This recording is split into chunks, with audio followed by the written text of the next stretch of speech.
আমি এই জায়গায় কষ্ট পেয়েছি। শোনেন, আজকে মজা নিচ্ছেন, ট্রল করছেন, করেন, এটা আপনার দিকেও আসবে ইনশাআল্লাহ, দেখে নিন। কারণ এটা শুধু আমাকে উদ্দেশ্য করে নয়, এর উদ্দেশ্য হচ্ছে পুরো ওয়াজ মাহফিল এবং আলেম ওলামা এবং পুরো কমিউনিটিকে বিতর্কিত করা। আপনার উচিত ছিল নিজের ভাইয়ের পাশে এসে দাঁড়ানো, আপনি উল্টা মজা নিয়েছেন। এগুলো আল্লাহর আরশ পর্যন্ত পৌঁছে গেছে ইনশাআল্লাহ। আল্লাহ পাক অচিরেই এর ফলাফল নাযিল করবেন ইনশাআল্লাহ।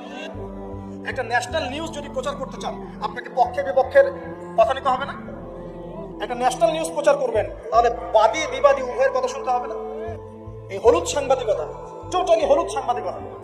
এর পিছনে কি উদ্দেশ্য? উদ্দেশ্য হচ্ছে 1 নম্বর ওয়াজ মাহফিলকে বিতর্কিত করা, নাম্বার 1। 1 নম্বর উদ্দেশ্য ওয়াজ মাহফিলের যে চলমান সিলসিলা বাংলার মাটিতে চলছে, এই চলমান সিলসিলাকে বিতর্কিত করা একটা প্রধান উদ্দেশ্য। 2 নম্বর, ওয়াজ মাহফিলের যেসব বক্তাদের মাহফিলে বেশি মানুষ আসে, এই বক্তাদেরকে জাতির সামনে এই বিতর্কিত করে উপস্থাপন করা। 3 নম্বর, আপনি যদি একজন বক্তা বা আলেমকে বিতর্কিত করতে চান, 2টা ইস্যু লাগবে আপনার। 1, নারী কেলেঙ্কারি, 2, অর্থের কেলেঙ্কারি। মারও খেলাম আমরা, জুলুমের শিকার হলাম আমরা, আর উল্টা আমাদেরকে টাকার মতো ছোট্ট একটা বিষয়কে কেন্দ্র করে আমাদেরকে জাতির সামনে অপমানিত করা হচ্ছে। কত টাকা নেবেন? টাকার জন্য যদি আমরা মাহফিল করতাম, আজকে 10 তলা বাড়ি থাকতো।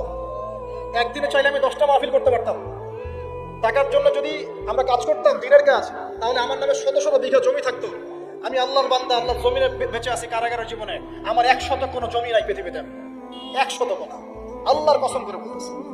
আমার 2টা পরিবার ভাড়া থাকি আমরা, প্রত্যেক মাসে ভাড়ার টাকা গুনতে হয় আমাদেরকে। টাকা পয়সা দিয়ে মাহফিল কিনে নিয়েছে। আমাদের নাম্বার ফেসবুকে available, WhatsApp number available. Phone করে তো বলতে পারতেন যে ভাই আসলে কি হয়েছিল ঘটনা।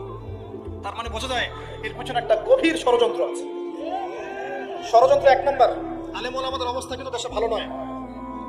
ষড়যন্ত্র 1 নম্বর হচ্ছে হকপন্থী আলেম ওলামাদেরকে সমাজ থেকে মাইনাস করে দেওয়া, একটা উদ্দেশ্য। 1। 2 নম্বর, ওয়াজ মাহফিলকে বিতর্কিত করার একটা উদ্দেশ্য। 3 নম্বর, যেসব বক্তাদের ওয়াজ মাহফিলে বেশি মানুষ আসছে, জনগণ শুনছে, আমল করছে, ইসলামের একটা ফ্লো সৃষ্টি হচ্ছে, এই মানুষদেরকে সমাজে বিতর্কিত করে দেওয়া। এবং এই কাজগুলোর মধ্য দিয়ে কারা তাদের এজেন্ডা বাস্তবায়ন করছে আপনারা খুব ভালো করে খেয়াল করেন। আর কিছু আছে চিলে কান নিল টাইপের মানুষ, যা দেখবে অনলাইনে, যা আসবে দেদারসে প্রচার করা শুরু করবে। তুমি যে মিডিয়া, তুমি যে ফেসবুকে ইউটিউবিং করছো, ফেসবুকিং করছো, কখনো কি আমাকে জিজ্ঞেস করেছিল, আমাদেরকে জিজ্ঞেস করেছিল ভাই কি হয়েছে আপনাদের সাথে? তুমি এক পক্ষের কথা শুনে গালিগালাজ করছো, চরিত্র নিয়ে কথা বলছো, টাকার কেলেঙ্কারি দিচ্ছ। তোমাদের জন্য 2টা নসিহত করে শেষ করবো, জাস্ট 2টা। 1, নবী সাল্লাল্লাহু আলাইহি ওয়াসাল্লাম বলেছেন, কাফা বিল মারই কাযিবান ওয়া হুয়া ইয়াকুলু কুল্লামা সামিআ।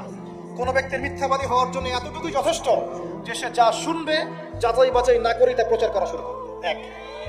2 নম্বর, রাসূল সাল্লাল্লাহু আলাইহি ওয়াসাল্লামকে আল্লাহ পাক বলেছেন, ইয়া আইয়ুহাল্লাযীনা আমানু, হে মুমিনগণ, আপনারা খুব ভালো করে শুনেন, ইন জাআকুম ফাসিকুম বিনাবাইন ফাতাবায়ানু।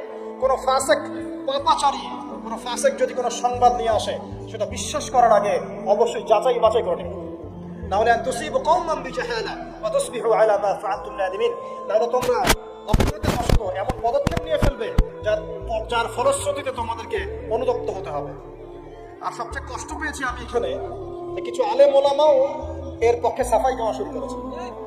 আমি এই জায়গায় কষ্ট পেয়েছি। শোনেন, আজকে মজা নিচ্ছেন, ট্রল করছেন, করেন, এটা আপনার দিকেও আসবে ইনশাআল্লাহ, দেখে নিন।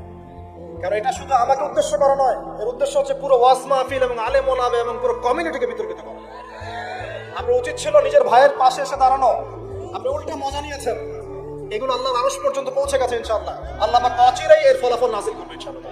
শুধু এতটুকু বলছি, আল্লাহর কাছে হাত তুলে দোয়া করছে, আল্লাহুম্মা ইন্না নাজআলুকা ফি নুহুরিহিম ওয়া নাউযু বিকা মিন শুরুরিহিম। اللهم اكفنيهم بما شئت اللهم منزل الكتاب وسريع الحساب اهزم الاحزاب اللهم اهزمهم وزلزلهم।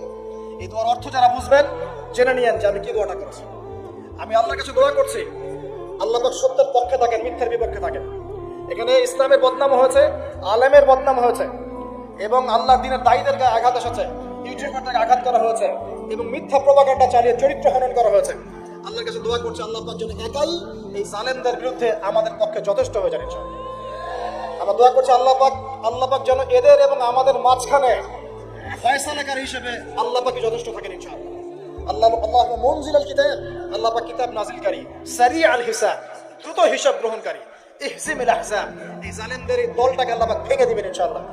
আল্লাহুম্মা জালজিলহুম, আল্লাহুম্মা ইহজিমহুম ওয়া জালজিলহুম, আল্লাহ পাক এদেরকে বিধ্বস্ত করবেন এদের পাগুলোকে ভূমিকম্পের মধ্যে কাঁপিয়ে দিবেন ইনশাআল্লাহ। নবী সাল্লাল্লাহু আলাইহি ওয়াসাল্লাম, লাস্ট কথা, নবী সাল্লাল্লাহু আলাইহি ওয়াসাল্লামের উপর অত্যাচার আসলে তিনি দুই রকম সুন্নাত দেখিয়েছেন। এক, তিনি মাফ করে দিয়েছেন, যদি ওরা ক্ষমা চাইতো আমি মাফ করে দিতাম। আল্লাহ রাসূল আরেকটা সুন্নাত, তিনি বদদুয়া করেছেন, হাত তুলে তুলে বদদুয়া করেছেন, আল্লাহ অমুককে দেখে নিও, তমুককে দেখে নিও, তমুককে দেখে নিও। আজকে আমি মাজলুম, আমরা মাজলুম, শুধু সেই বদদুয়া আল্লাহর কাছে করছি। অচিরেই দেখে নেবেন তাদের কি পরিণত হয় ইনশাআল্লাহ। আমরা কিচ্ছু করবো না, কিচ্ছু বলবো না, আল্লাহর পক্ষ থেকে কি ফয়সালা হয় খালি দেখে নিন ইনশাআল্লাহ।